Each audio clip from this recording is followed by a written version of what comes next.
selama sehat, selama kuat cari Tuhan. Amin. Ibadah, berdoa. Haleluya. Ya. Karena kita tahu untuk apa kita diciptakan oleh Tuhan. Ini dulu yang penting.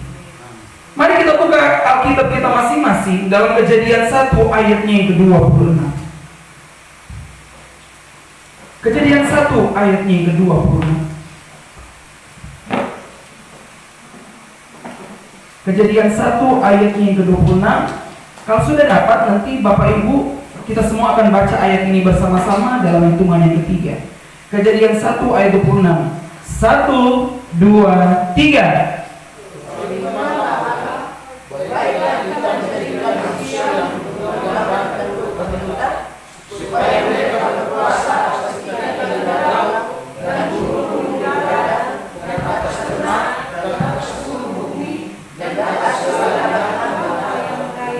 Katakan amin. Amin. Silakan duduk, puji Tuhan.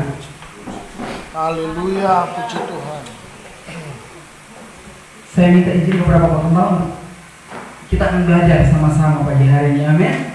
Supaya tidak ada yang tegang, kita relax. Tadi kan kita sudah lelah. Makanya saya suka kalau Jumat lelah memuji Tuhan. Kenapa? Kalau lelah, berarti kan ada tenaga. Ada gereja-gereja tertentu, saya tidak mau bilang di mana. Apalagi kalau ibu-ibu dandan, make-up, bedak tebal-tebal, sudah alis, ya kan kalau berkeringat takutnya luntur. Tapi saya lihat ibu-ibu istri menari-menari betul. Ya kan? Ini semangat. Karena kita tahu kita diciptakan untuk muliakan Tuhan. Amin. Haleluya, puji Puji Tuhan. Tuhan. Nah, perhatikan kembali ayat 26. Berfirmanlah Allah, baiklah kita menjadikan manusia menurut gambar dan rupa kita. Poin yang pertama, perhatikan. Manusia itu diciptakan oleh Allah, ya kan? Manusia diciptakan oleh Allah. Saya angkat poin pertama ini untuk ada sesuatu yang saya mau tekankan di sini supaya jemaat mengerti kebenaran ini. Baiklah kita menjadikan manusia menurut gambar dan rupa kita, ya kan? Allah berfirman. Persoalannya di sini, kita akan mendapati kata kita di sana. Iya kan? Kita itu jamak, iya kan? Kalau ditulis begini, baiklah saya menciptakan, baiklah aku menciptakan. Tapi di sini dipakai kata baiklah kita menciptakan. Nah, baru timbul berapa penafsiran. Yang pertama, banyak yang berpendapat bahwa dalam penciptaan manusia, Allah dan malaikat bekerja sama untuk menciptakan manusia. Kan dipakai kata kita, iya kan? Baiklah kita. Pertanyaannya adalah, apakah benar malaikat juga turut mengambil bagian dalam penciptaan? Kita tahu kalau di pesawat ada pilot, ada co-pilot, iya kan? Berarti kalau Allah ini sang creator, malaikat ini pendamping Allah untuk ciptakan manusia. Nah, apakah ini kebenaran atau tidak? Coba perhatikan. Baiklah kita menjadikan manusia menurut gambar dan rupa kita. Bapak Ibu perhatikan, ini penting. Waktu Allah menciptakan sesuatu pada hari pertama, ya kan, terang. Kedua, cakrawala. Ketiga, tumbuh-tumbuhan. Keempat, benda-benda penanda dan seterusnya. Allah tidak pernah bilang begini, baiklah kita, ya kan? Allah hanya bilang, Allah berfirman jadilah terang, maka terang itu jadi. Tapi soal manusia ini beda. Ada rapat ilahi, ada musyawarah di sana untuk ciptakan manusia. Haleluya. Ini menunjukkan keistimewaan dari semua ciptaan. Ternyata manusia istimewa. Haleluya, puji Tuhan. Ini musyawarah. Coba Bapak Ibu nanti baca di rumah. Hari pertama, kedua, ketiga, keempat, kelima, tidak ada. Baiklah kita, tidak ada musyawarah. Tapi dalam persoalan menciptakan manusia, ada musyawarah ilahi di sana. Nah, kita kembali. Mereka bilang Allah dan malaikat. Saya akan tunjukkan beberapa ayat. Coba Yesaya 40 ayat 13 dan 14. Yesaya 40 ayat 13 dan 14. Nanti Saudara Febri siap-siap Roma 11 ayat 34. Buka saja Roma 11 ayat 34. Tapi jemaat, Yesaya 40 ayat 13 dan 14. Perhatikan firman ini. Yesaya 40 ayat 13 sampai 14. Siapa yang dapat mengatur roh Tuhan atau memberi petunjuk kepadanya sebagai penasehat kepada siapa Tuhan meminta nasihat untuk mendapat pengertian, dan siapa yang mengajar Tuhan untuk menjalankan keadilan, atau siapa yang mengajar dia, Tuhan maksudnya di sini, pengetahuan dan memberi dia petunjuk supaya ia bertindak dengan pengertian. Roma 11 ayat 34. Roma 11 ayat 34. Sebab siapakah yang mengetahui pikiran Tuhan, atau siapakah yang pernah menjadi penasihatnya? Perhatikan Bapak Ibu, ini penting. Alkitab catat, siapa yang bisa beri petunjuk kepada Tuhan, siapa yang bisa beri nasihat kepada Tuhan, siapa yang bisa mengajar Tuhan. Kalau ternyata dalam musyawarah ilahi, kan saya kasih contoh, pasti di sini sering ada rapat ya kan, antara gembala dan majelis jemaat dan jemaat. Di dalam rapat pasti ada nasihat, pasti ada usulan, ya kan, pasti ada pendapat yang diberikan. Nah, kalau ternyata malaikat turut mengambil bagian, berarti malaikat juga memberi nasihat kepada Tuhan. Oh, kalau ciptakan manusia seperti ini, tidak. Gugur argumentasi kalau ternyata malaikat juga turut mengambil bagian dalam penciptaan. Karena malaikat juga diciptakan oleh Allah. Katakan amin. Kemudian, kalau memang malaikat itu juga turut mencipta manusia, maka akan jadi seperti ini. Baiklah kita menciptakan manusia menurut gambar dan rupa malaikat. Nah, kalau malaikat turut mengambil bagian dalam penciptaan manusia, maka malaikat juga layak untuk disembah. Saya kasih contoh. Wahyu 19 ayat 10. Perhatikan Wahyu 19 ayat 10. Maka Wahyu 19 ayat 10. Maka tersungkurlah aku, ini Yohanes, di depan kakinya untuk menyembah dia. Dia di sini malaikat. Tetapi ia berkata kepadaku, janganlah berbuat demikian. Aku adalah hamba. Malaikat bilang, aku adalah hamba, sama dengan engkau dan saudara-saudaramu yang memiliki kesaksian Yesus. Sembahlah Allah. Katakan amin. Amin. Malaikat tahu diri, karena malaikat tidak bisa terima penyembahan manusia. Yang layak disembah hanyalah Allah. Amin. Kenapa? Malaikat tidak pernah ciptakan manusia. Ini jelas menunjuk kepada Allah Tritunggal. Kita percaya Bapa, Anak, dan Roh Kudus. Mereka adalah Allah. Baiklah kita. Allah Tritunggal sudah ada di perjanjian lama. Nanti di perjanjian baru lebih diperjelas. Bapa, Anak, dan Roh Kudus. Sama-sama adalah Allah. Satu Allah. Sehakikat. Tidak terbagi-bagi. Iya kan? Kita sembah satu Allah. Makanya ada agama lain bilang, oh Kristen menyembah lebih dari satu Allah. Kita bukan triteisme yang menyembah tiga Allah. Kita menyembah satu Allah yang memiliki tiga pribadi. Saya mau katakan memang melampaui akal. Saya tidak pakai kata tak masuk akal, tapi melampaui akal kita. Kita tidak mampu jangkau sejauh itu. Tapi kita bersyukur ada wahyu khusus yang diberikan kepada manusia, Alkitab. Haleluya. Supaya kita tahu sebagian dari sifat-sifat Allah itu. Jadi perhatikan, manusia dicipta oleh Allah. Karena Allah menciptakan manusia lewat musyawarah, saya mau tekankan pagi hari ini, orang spesial di mata Tuhan. Kita diciptakan menurut gambar dan rupa Allah. Kalau Allah cipta kita, maka kita sembah Dia, kita puji Dia, kita tinggikan Dia. Puji Tuhan. Kedua, manusia itu diciptakan di hari terakhir, hari ke-6, hari ke-7. Perhatikan, hari ke-7 Allah beristirahat di sana. Tapi jangan diartikan seperti manusia beristirahat karena lelah, tidak. Maksud di sana adalah Allah berhenti dari penciptaannya, ya kan? Karena sudah final pada manusia. Hari ke-7 Jangan artikan istirahat duduk-duduk atau tidur. Allah bukan seperti manusia yang lelah. Tapi di hari ketujuh itu dia memberkati penciptaan pertama, kedua, ketiga, keempat sampai keenam. Iya kan? Karena Allah bukan hanya sampai menciptakan, tapi dia pelihara semua yang telah diciptakan. Itu tugas Allah di hari Puji ketujuh. Tuhan. Dan sampai hari ini, dan sampai Tuhan datang kali yang kedua, dia pelihara semua orang percaya.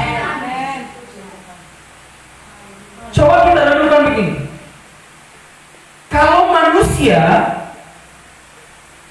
diciptakan di hari ketiga, maka kita tidak bisa melihat matahari bulan. Kalau kita diciptakan di hari pertama, belum dipisahkan darat dengan laut, terus mau tinggal di mana? Iya kan? Jadi saya mau bilang kepada jemaat, hari pertama, kedua, ketiga, keempat, kelima, keenam, kan keenam ada binatang. Manusia nanti di hari keenam bagian yang kedua. Manusia diciptakan pada hari ke-6 episode kedua. Karena yang pertama kan binatang di hari ke-6 itu. Baru Allah cipta manusia. Nah, kenapa Allah buat begitu? Karena orang berpikir waktu manusia diciptakan hari terakhir, ternyata manusia tidak spesial. Justru kebalikan. Karena di fakta pertama tadi kita spesial, maka Allah siapkan semua yang menjadi kebutuhan manusia. Iya kan? Apa tuh Adam dan Hawa mau makan kalau tidak ada tumbuh-tumbuhan, tidak ada buah-buahan di sini? Allah ciptakan semua untuk manusia. Perhatikan, segala sesuatu diciptakan untuk manusia, bukan manusia untuk segala sesuatu. Perhatikan, ini beda arti. Segala sesuatu yang diciptakan di bumi ini untuk manusia, tetapi manusia bukan untuk segala sesuatu. Karena manusia untuk Tuhan. Amin. Amin. Haleluya. Segala sesuatu, emangnya pohon menyembah Tuhan? Tidak, iya kan? Emangnya binatang menyembah Tuhan? Tidak. Itu diciptakan untuk manusia. Supaya ketika manusia diciptakan, semua kebutuhan manusia ada, dan manusia itu untuk Tuhan. Amin. Itu maksudnya. Supaya kita tahu. Ada hal yang unik dalam penciptaan. Ada orang bilang hari pertama kan Allah ciptakan terang. Perhatikan. Hari pertama Allah ciptakan terang, tetapi matahari nanti ada di hari keempat. Di mana terang itu? Bagi Tuhan tidak ada yang mustahil. Ternyata matahari bukan sumber terang. Karena terang bisa ada tanpa ada matahari. Perhatikan kata-kata ini. Terang bisa ada tanpa ada matahari. Kemudian anak-anak muda yang belajar ilmu pengetahuan, kan matahari hari keempat, hari ketiga tumbuh-tumbuhan. Bisa enggak tumbuh-tumbuhan hidup kalau tidak ada matahari? Baca sains, tumbuh-tumbuhan akan mati kalau tidak ada matahari. Bahkan bumi akan membeku kalau tidak ada matahari. Tapi kenapa tumbuh-tumbuhan bisa hidup padahal matahari belum ada? Ternyata matahari bukan sumber kehidupan, Tuhanlah sumber kehidupan. Kalau Tuhan berikan ini kepada manusia, bukan berarti ini sumber berkat. Tuhanlah sumber berkat. Makanya jadi anak Tuhan, jangan sibuk dengan berkat, tapi carilah si sumber berkat itu. Berkat dan mujizat, perhatikan, berkat dan mujizat bukan sesuatu yang harus dikejar-kejar oleh orang Kristen. Tapi Alkitab bilang, carilah dahulu kerajaan Allah dan kebenarannya. Maka semuanya itu apa kata semuanya itu? Makanya ini teologi kemakmuran suka pakai ayat ini. Oh, kalau jadi orang Kristen mesti kaya, ada mobil-mobil, rumah besar. Mereka salah. Karena konteks Matius 6 ayat 33, nanti baca ayat 20, di sana 20, 21 dan seterusnya. Yang dimaksudkan semuanya itu adalah makanan, minuman, dan pakaian. Kenapa? Karena ini kebutuhan manusia. Katakan amin. Mazmur 23 di sana dikatakan, kebajikan dan kemurahan akan mengikuti, bukan kita kejar. Kenapa? Karena saat kita prioritaskan Tuhan di atas segala-galanya, berkat Tuhan perintahkan datang. Haleluya, puji Tuhan. Jadi jangan pernah ragu dengan hal ini. Lebih enak ada kesaksian sedikit supaya Hamba Tuhan jangan asal ngomong. Apakah punya pengalaman atau tidak? Saya bersaksi sedikit. Waktu saya 2016 masih praktek di Morowali, Sulawesi Tengah. Saya diundang KKR oleh majelis wilayah di sana. Tapi waktu itu saya bergumul karena bisa saja gembala tidak mengizinkan. Nah, memang ternyata majelis wilayah sudah hubungi gembala saya yang juga ketua wilayah. Apakah saya bisa diberi izin untuk melayani? Nah, ternyata gembala bilang begini, karena Fakih ini masih ada di bawah didikan dari saya berhak untuk memberi izin atau tidak. Nah, itu yang gembala saya katakan. Tetapi beberapa hari kemudian, selesai wisuda subuh, gembala bilang, Fakih, ya Om, puasa 3 hari 3 malam. Kita mau apa puasa 3 hari 3 malam? Kan puasa harus ada tujuan, ya kan? Jemaat dan gembala pasti sini berpuasa supaya jiwa-jiwa dimenangkan di tempat ini untuk kemuliaan nama Tuhan. Puasa apa ini? Tapi gembala langsung lanjutkan, siap-siap pelayanan KKR di Pulau Peni, Sulawesi Tengah. Tapi persoalannya, saya tidak ada uang untuk ke sana. Kalau saya start dari Morowali ke Lubuk saja sebelum penyeberangan, kalau start pagi sampai malam, kalau perjalanan darat, apalagi dari Lubuk menyeberang lagi, itu ada 1 jam lebih. Persoalannya di dompet hanya ada 4.000. Kamu mau ke lewat darat pakai kendaraan, apakah cukup 4.000 dari start pagi sampai malam? Nggak mungkin. Tapi waktu itu tidak ada keraguan, karena saya tahu Tuhan yang saya sembah sanggup menyediakan apa yang saya minta. Sudah tahu hari ini saya akan berangkat, tiba-tiba ada yang datang bawa info. Saya buka 500.000, ada lagi yang datang, ada lagi yang datang.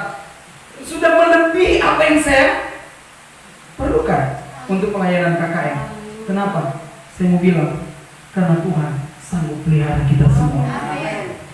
Jemaat, apapun menjadi kebutuhan, keperluan kita, jangan kita berpikir, perhatikan kata-kata ini, jangan kita berpikir seolah-olah kita diciptakan di hari pertama, belum ada apa-apa.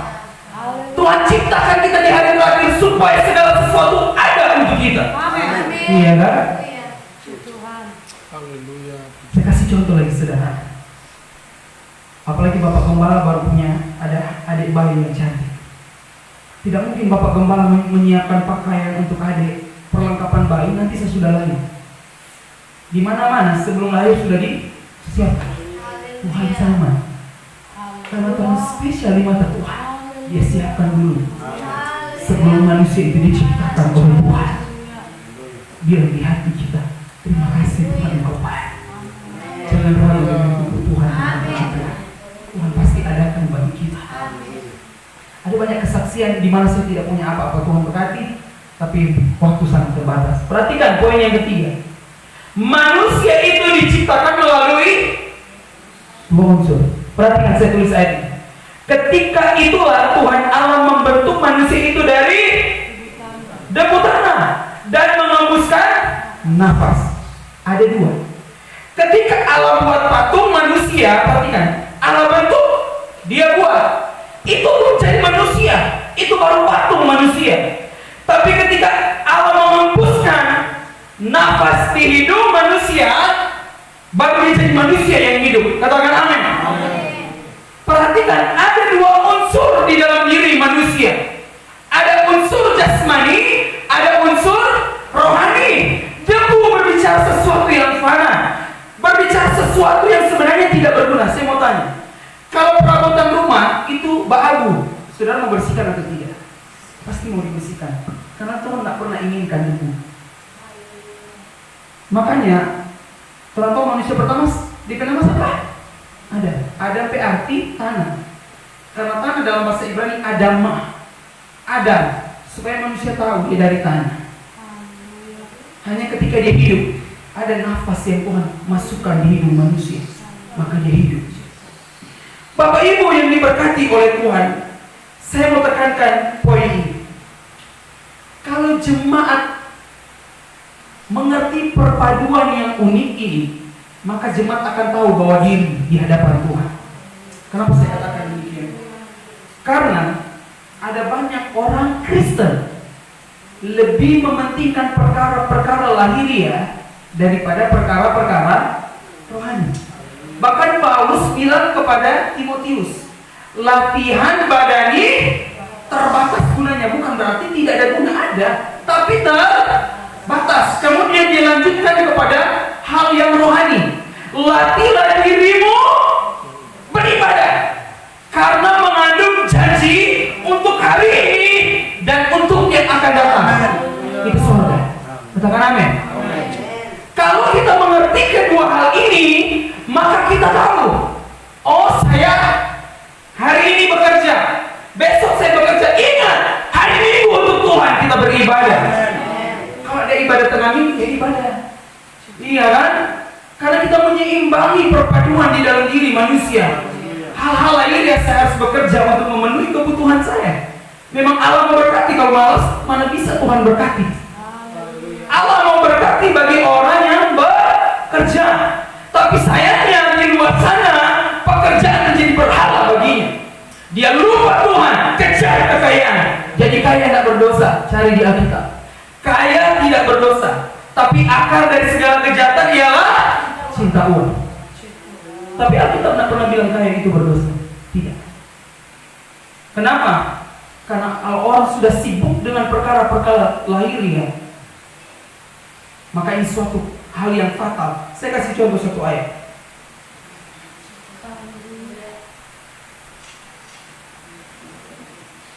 Coba kita lihat di dalam Lukas 12 ayat 20. Lukas 12 ayat 20.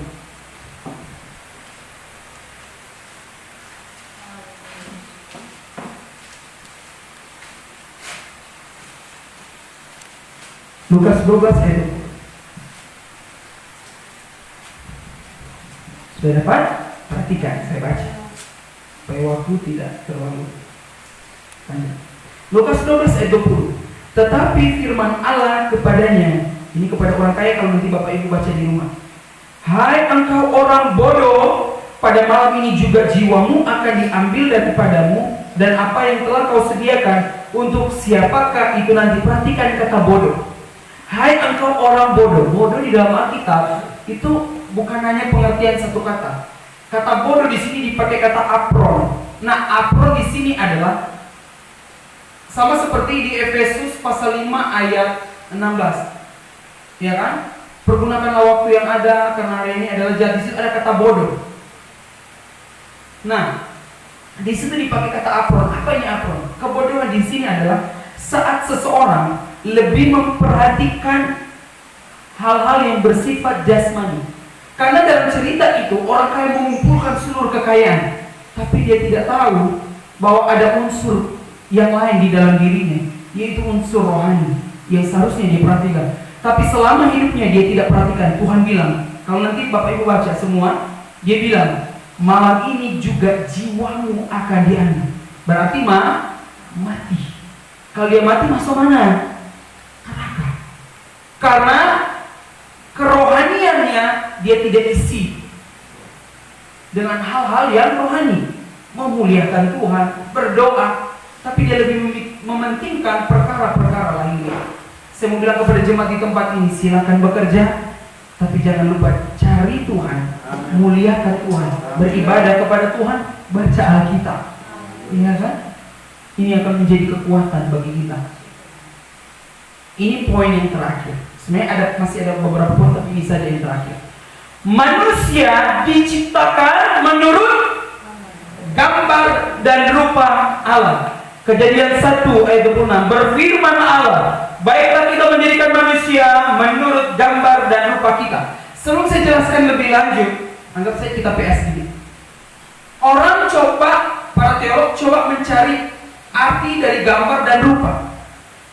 Apa arti gambar, apa arti rupa? Tapi bagi saya, ini gambar dan rupa adalah memang dua kata yang berbeda, tetapi sebenarnya mempunyai arti yang sama.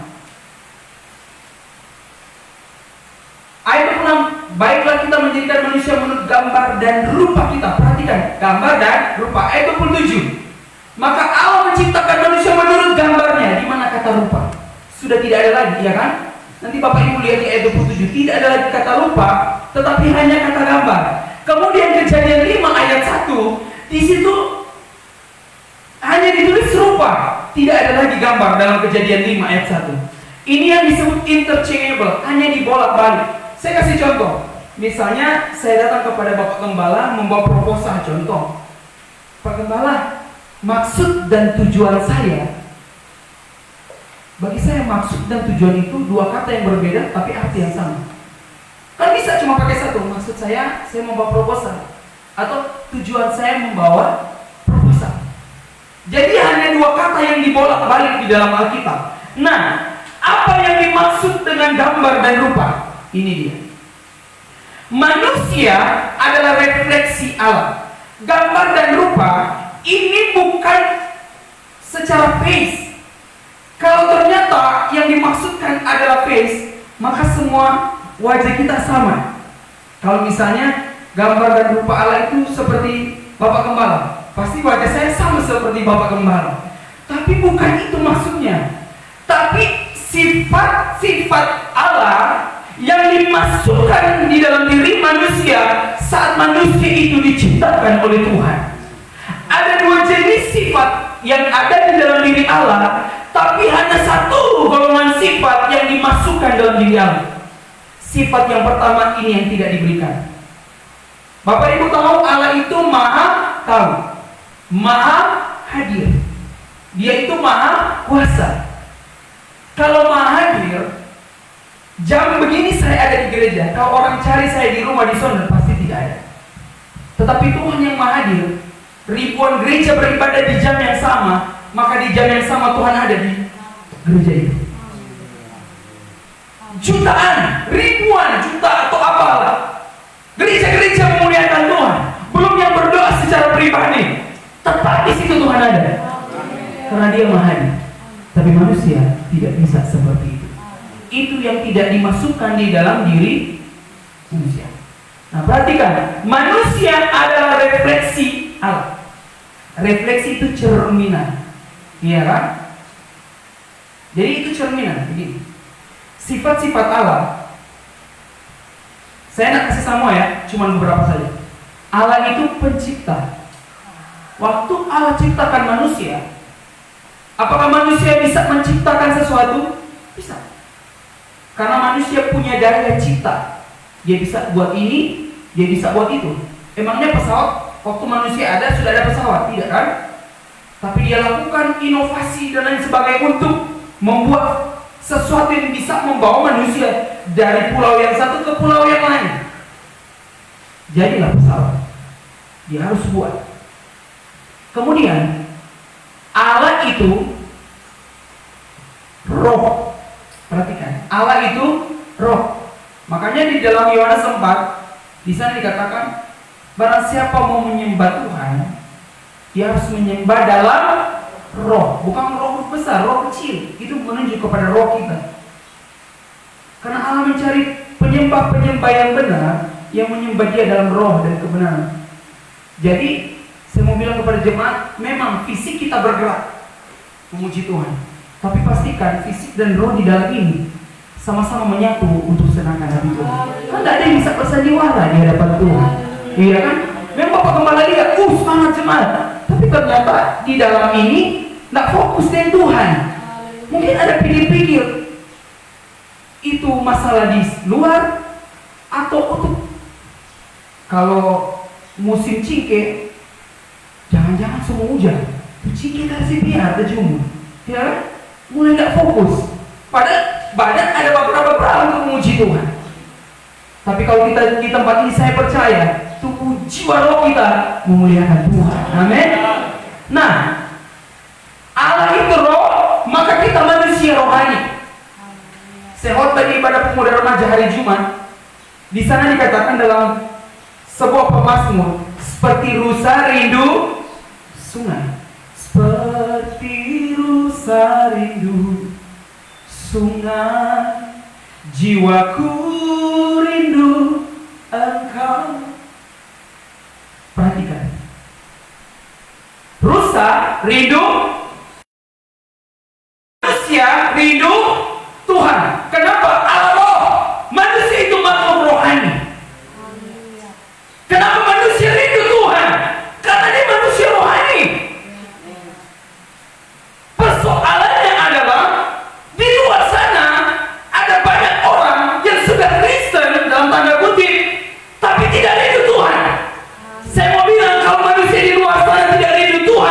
dia tidak lebih dari binatang. Bukan kata saya, kata Alkitab. Cari, adakah ayat Alkitab bilang binatang rindu Tuhan? Hanya metafora yang diberikan. Rusa rindu sungai, tidak rindu Tuhan. Tapi manusia rindu Tuhan. Kalau manusia sudah rindu Tuhan, dia tidak lebih dari Bapak Gembala bilang rusa. Memang orang kasar kalau bilang binatang. Tapi saya tidak takut untuk katakan ini, karena jemaat di tempat ini berbeda. Kita rindu Tuhan. Teruslah setia mengasihi Tuhan. Terus setia beribadah. Haleluya, puji Tuhan. Saya jemaat antusias dengan firman. Terus suka mau berhenti Pak Gembala, masih suka dengan firman. Sedikit lagi. Orang rindu Tuhan. Memiliki kerinduan untuk cari hadirat. Haleluya. Di kamar, di rumah masing-masing Bapak Gembala kan tidak lihat. Tapi Tuhan lihat kita yang rindu pada Dia. Glory, haleluya, puji Tuhan. Yang menarik mujizat dari Tuhan, yang menarik perhatian Tuhan, yang menarik berkat Tuhan. Bukan soal Tuhan cari-cari, bukan. Tapi saat kita duduk di kaki Tuhan, Tuhan beritakan mujizat dan berkat. Haleluya.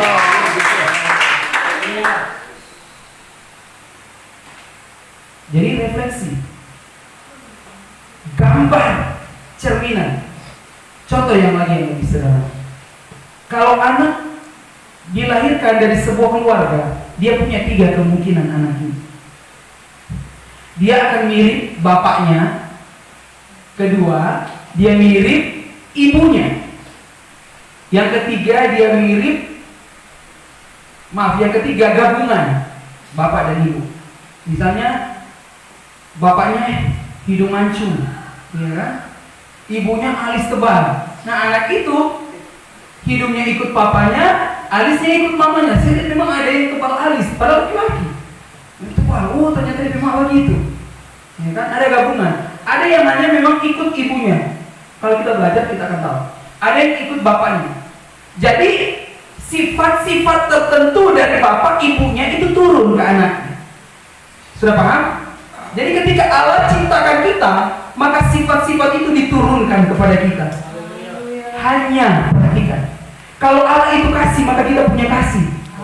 Tapi sayangnya ada orang susah mau mengampuni. Bapak Ibu dengar baik-baik. Kalau orang mengasihi orang yang mengasihi orang, Alkitab bilang, Yesus bilang, dia orang jahat boleh begitu. Coba tuh orang tukang membunuh. Kalau kita sama teman baik orang tukang membunuh, dia pasti sayang pada kita. Persoalannya adalah, bisa nggak kita kasih orang yang membenci kita? Bisa nggak? Di Bapak Ibu jawab dalam hati. Ya kan? Cuma itu hanya yang tahu. Kenapa orang nggak punya hal itu lagi? Allah suci, berarti manusia suci. Allah kudus, maka manusia kudus. Tapi kenapa manusia amburadul? Alkitab catat, karena dosa masuk ke dalam manusia lewat ketidaktaatan Adam, maka gambar dan rupa Allah, Selem dan Demut, imago Dei Tuhan rusak karena dosa. Tapi setelah kematian Yesus di kayu salib, Haleluya. dia bilang tetelestai, sudah selesai. Gambar yang rusak dia perbaiki. Amin. Puji Tuhan. Supaya kita tahu arti pengampunan. Kenapa ada anak-anak kepahitan kepada orang tua? Karena orang tua kasarnya. Kebun binatang keluar. Akhirnya karakter anak ini terbentuk dari kata-kata orang tuanya. Ucapkanlah perkataan yang baik buat anak, supaya dia bisa meneladani teladan orang tua yang baik. Jangan lupa kasih Yesus pengorbanan di atas kayu salib. Dia perbaiki. Makanya ada alasan untuk tidak mengampuni orang lain. Haleluya. Kalau orang tidak mengampuni, kita bayangkan kalau Yesus mau ampuni pas orang dia mau mati for orang. Gambar dan rupa Allah yang kedua, itu adalah manusia diciptakan untuk menjadi representasi Allah. Perhatikan ayat ini. Berfirmanlah Allah, baiklah kita menjadikan manusia menurut gambar dan rupa kita, supaya Mereka berkuasa atas apa? Ikan-ikan di laut, burung-burung di udara, ternak, seluruh bumi, segala binatang melata yang merayap di bumi. Jadi begini, perhatikan representasi, dia punya budaya kuno untuk kita pahami. Jadi begini, kan Musa yang tulis ini kitab Kejadian.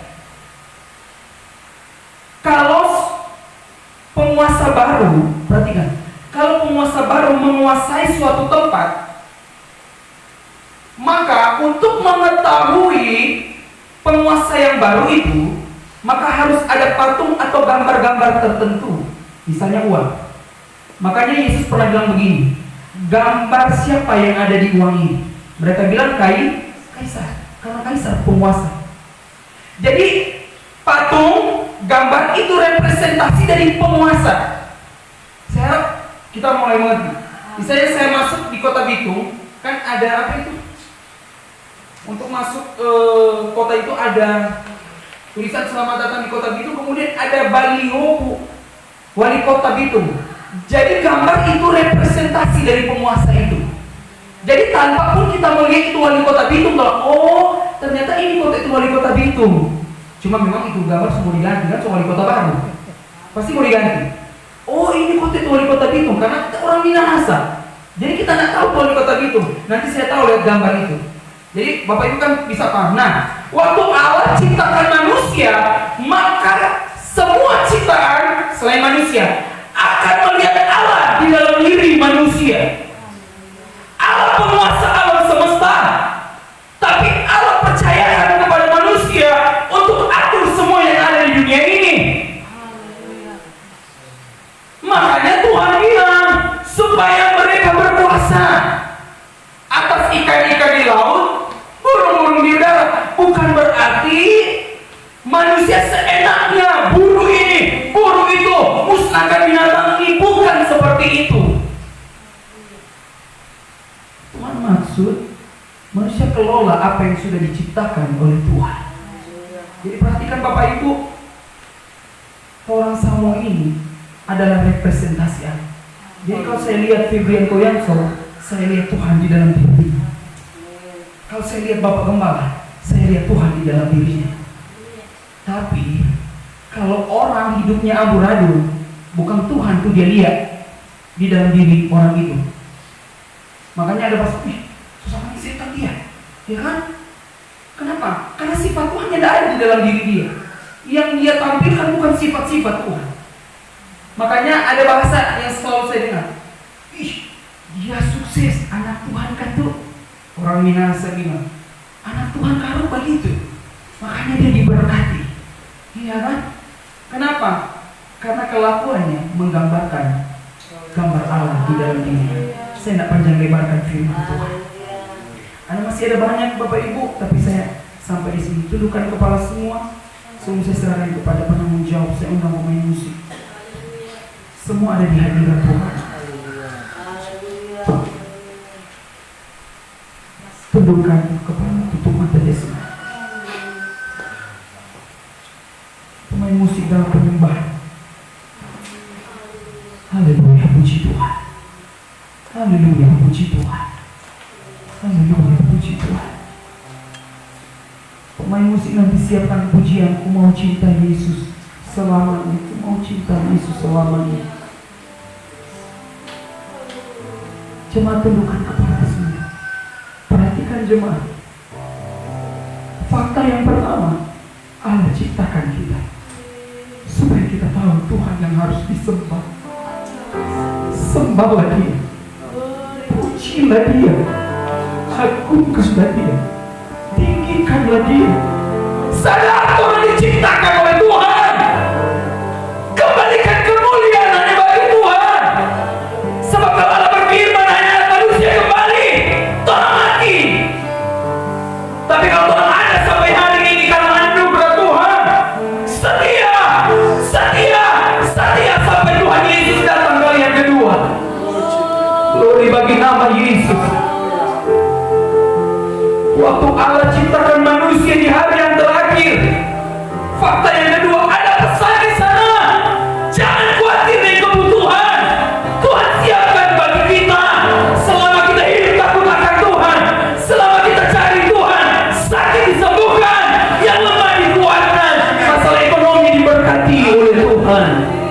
Haleluya. Fakta yang berikut, kita diciptakan dua unsur. Tuhan mau kita seimbangkan hidup ini. Kita boleh bekerja, tapi kita jangan lupa ibadah. Kita boleh cari uang, tapi jangan lupa berdoa. Kita boleh mengusahakan segala sesuatu, tapi jangan lupakan Tuhan dalam hidup kita. Karena ada dua unsur di dalam hidup kita. Kita adalah gambar dan rupa Allah, sialan dan ilmu Tuhan. Tuhan mau tolong jadi berkat. Tunjukkan sifat Allah di dalam hidup kita. Maka orang di luar sana akan bilang, oh luar biasa jemaat Galilea Moto. Mereka jadi berkat, mereka jadi kesaksian. Maka ada banyak jiwa yang akan datang kepada Tuhan untuk mempermuliakan nama Tuhan. Glory bagi nama Tuhan. Mari bangkit berdiri semua. Semua tutup mata jasmani, tak perlu lihat kiri kanan. Saya berdoa, Tuhan jamah kita siang hari ini. Aku mau cinta Yesus selamanya. Terus ada di hadirat Tuhan. Terus ada di hadirat Tuhan. Terus engkau lelah saat ini, bersyukur engkau beri kekuatan bagi Tuhan. Cinta Yesus. Amin, amin, amin. Cinta Yesus selamanya. Meskipun badai silih berganti dalam hidupku, cinta Yesus. Aku mau cinta Yesus. Haleluya. Aku cinta Yesus. Amin, amin, amin, amin. Beberapa menit saya minta izin, saya bawa kita dulu ada di hadirat. Amin, amin, amin, amin, amin. Meskipun badai silih berganti dalam hidupku, tetap cinta Yesus selamanya. Musik saja, aku mau cinta Yesus. Semua tenang. Apa yang menjadi pergumulan Bapak Ibu?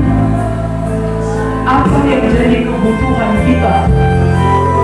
Tuhan bilang hari ini, aku menyiapkan segala sesuatu bagimu. Apa yang jadi masalahmu? Orang hina, orang olok, apalagi yang saudara alami yang menyakiti hati saudara. Tuhan bilang engkau spesial di mataku. Engkau berharga di mataku.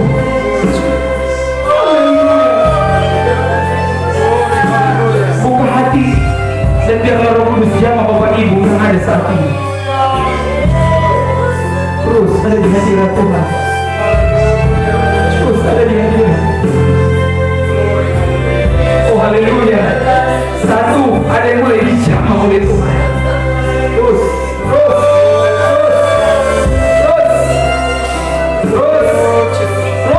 di hadirat Tuhan. Haleluya. Amin, amin, amin, amin, amin.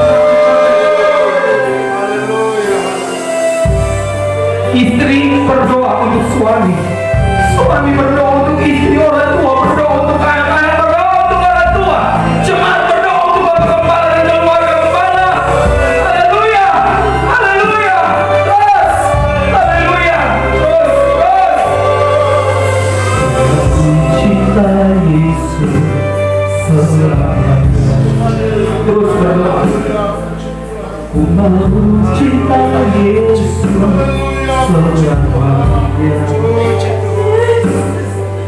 Meskipun ada silih berganti dalam hidupku, tetap cinta Yesus. Selaku mencinta Yesus. Kau menangis hari ini bukan karena masalah, tapi karena sadar cinta Yesus yang besar. Bukan karena pergumulan kau menangis, tapi karena kasih Yesus yang lebih besar dari masalahmu. Dia sanggup selesaikan. Sakit disembuhkan dalam nama Yesus. Engkau yang mau didoakan di tempat kau berdiri, kau bisa angkat tangan. Jangan lihat yang lain, ada yang mau angkat tangan atau tidak. Jangan ikut-ikutan yang mau didoakan. terima terus. Haleluya. Doakan terus. Haleluya. Terus rasakan Tuhan turun tangan hari ini. Kau cari Tuhan. Sangat tepat engkau cari Tuhan. Jangan andalkan manusia. Jangan andalkan kekuatan sendiri. Alamat yang tepat adalah cari Tuhan. Cari pertolongan kepada Tuhan. Haleluya. Tuhan Yesus, lihat tangan-tangan yang terangkat hari ini. Hamba berdoa, apapun yang jadi pergumulan mereka, hamba berdoa di dalam nama Yesus. Dalam nama Yesus. Dalam nama Yesus. Mujizat telah terjadi bagi mereka. Terima mujizat. Terima mujizat. Terima mujizat. Terima berkat Tuhan. Terima berkat Tuhan. Terima anugerah Tuhan. Kekuatan, kesehatan. Anugerah kami jemaat kali ini. Haleluya. Haleluya. Oh amin. Yesus. Sekarang jemaat nyanyikan pujian ini. Nyanyi bukan karena tahu diri ini. Nyanyi dari hati. Ku mau cinta. Ini pengakuan saudara. Tuhan dengar hari ini. Haleluya. Oh senang hati bahasa Tuhan. Haleluya. Amin, amin, amin, amin. Dahsyat Tuhan.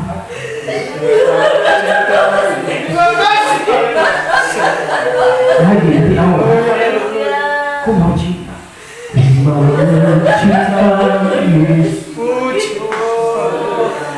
Berkat Tuhan mulai alirkan sini.